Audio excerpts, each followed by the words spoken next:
So I got it jacked up as high as I can go on jack stands. Our lug nuts are a 19 millimeter. Go ahead and start with our axle nut. If your exposed threads are dirty or rusted, we want to clean those off the best we can with a drill and a cleaning wheel. And then apply a little penetrant if you need. 36 millimeter. It's easiest to use an impact, but if you don't own an impact, let me show you another method.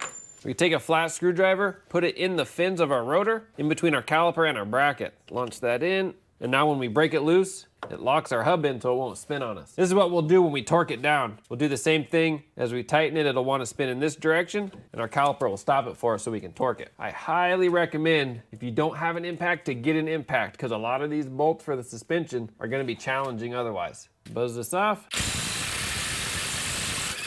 Now we want to make sure our CV axle can slide within our hub. There we go, it moves a little bit. Perfect. If you need, they give you a spot for a hammer right here to hit on it to break it loose. Our brakes can stay, our tie rod can stay. Our next challenge is our strut. Let me show you. So we don't have to remove our whole strut, just this little wishbone support. So there's one pinch bolt up here and then one through bolt down below. Again, I recommend an impact and a good penetrant. If you're gonna do this, take your time, apply the penetrant the night before. That'll give you the best results. 21 millimeter for the top and 21 for the bottom. Just tap this out. There we go. Just push down.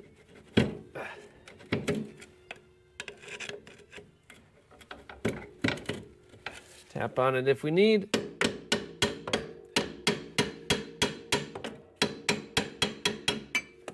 Now this should be able to just kind of wiggle, find the right angle. That's the trick, is the right angle. There we go.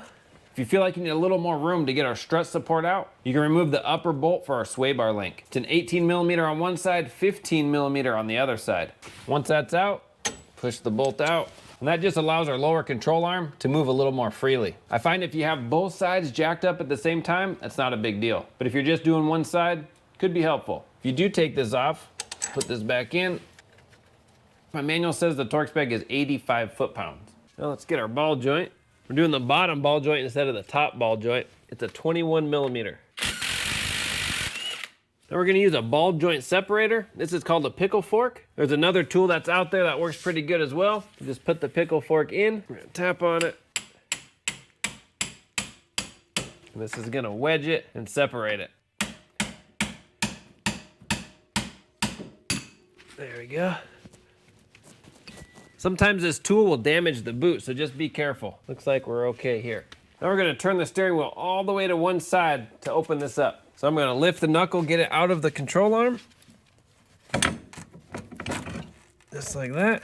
I'm gonna tap on our CV axle.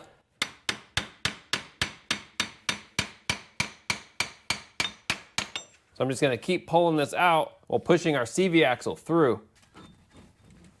There we go, just like that. Set everything back down. Let's pop it out of the front diff. So now with a pry bar, we just get back behind here. We pop away from our front diff. There we go. We'll just pull this whole thing out. Let me reposition you again. There, just like that. No fluid came out, perfect. Now that our CV axle's out, we have perfect access to our oil seal. Let me show you the new one. This is what it looks like. It can appear that it's just this inner piece, but it's actually this whole piece around this whole outside. It all needs to come off. So you can take a flat screwdriver, just put it right in on the side. We'll try to wedge it in between the case and our seal.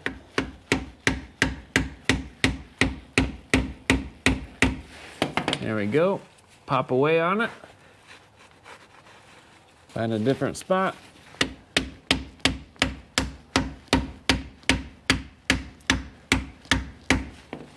Just keep working it.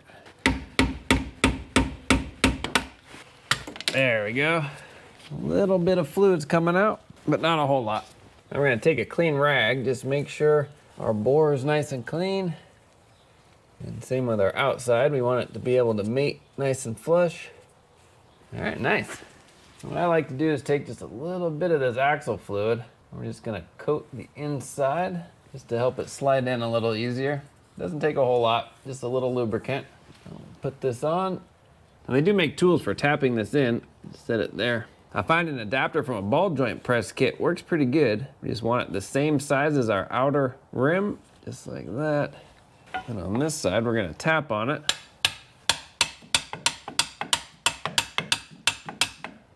Okay, it's pretty close. And then we can take our hammer and just finish it off.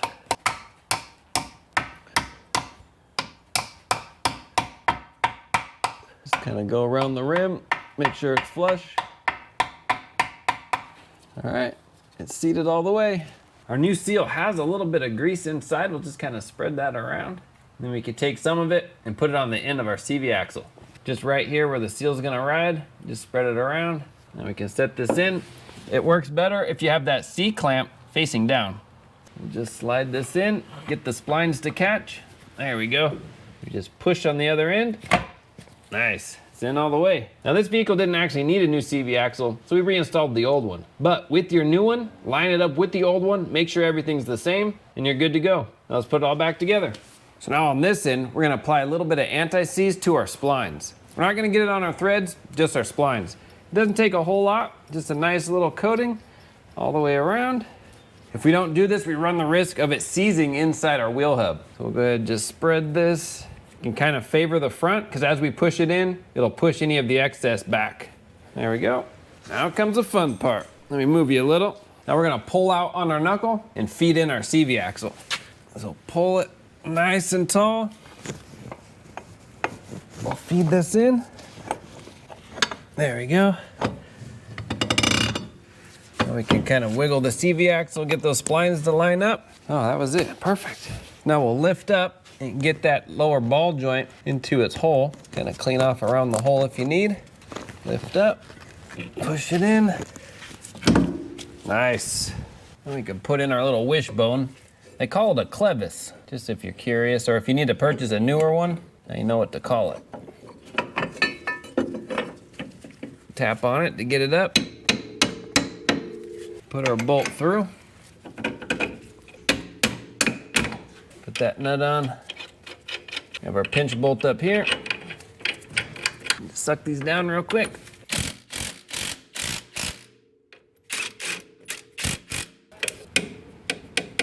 Okay.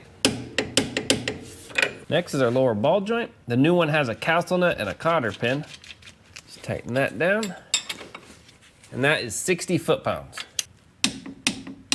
Now if your castle slot does not line up with your cotter pin hole, that's okay, just tighten it up to the next available slot. We don't want to back it off, but we want to tighten it up. So this can go just a little further.